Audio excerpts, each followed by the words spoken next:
to me, it feels like Final Fantasy Tactics is from an era where games were about as beautiful as they could be, and a lot of that comes from limitations of the system. Whereas now, as you can see in movies and you can see in games, when you can make anything, then nothing is special.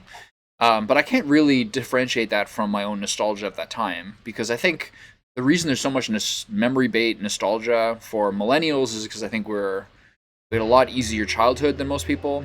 I think baby boomers had an easier transition into adulthood, but I think we had, largely speaking, like the easiest childhood probably because of that same economic bonuses that our parents had. So we seem especially vulnerable to nostalgia bait. And what you've really been able to see in the last 10 years is a game comes out and people are like, oh my god, it's just like Chrono Trigger, or it's just like Secret of Mana, or it's just like Earthbound. And aside from Undertale, I think you eventually realize that you can't plumb something that's already been done. Chrono Trigger is great because Chrono Trigger was great in that time.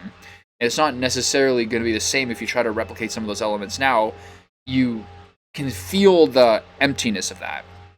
And Final Fantasy Tactics, after playing through this new version of it, this is like aesthetically one of the greatest games ever, I think. Like from the 3D backgrounds, creating sort of like an all the world's a stage type format, to the outstanding coloring and music. The music is outstanding. The Esper summons and just most effects and the ethereal way they look is extraordinary. And I think the story is really good and really like complicated and really enjoyable for that time. It feels like it goes from political intrigue to high fantasy, which I love that era of it. They're a little too obsessed with like the class war stuff, where especially near the end when it should be just unabashedly high fantasy, they still kind of try to shoehorn in some clash war stuff.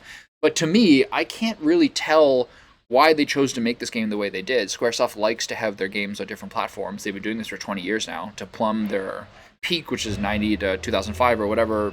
But I can't tell why they upgraded it in some ways and made some changes, but left so many obvious errors in it. One of the last fights in the game where you fight the gunmen, the chemist, and the dragons, you can just exploit the fight, I found, by just going to the far corner. He just stands there, which is basically one of the only ways the fight's possible on a tactician, I think.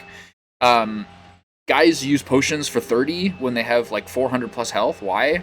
They made some balance changes, but it seems like they made one or two rough passes without necessarily going through all of it. So it's this weird middle ground of, is it a remake or is it a remaster, or are they just trying to update it? Why does it cost as much as it does if it's basically just like a rebuild? It's kind of in this middle ground. And while I love this game and it's truly enjoyable to play it again for the first time, it's still sort of in this middle ground of how much time did they put into this? It's confusing.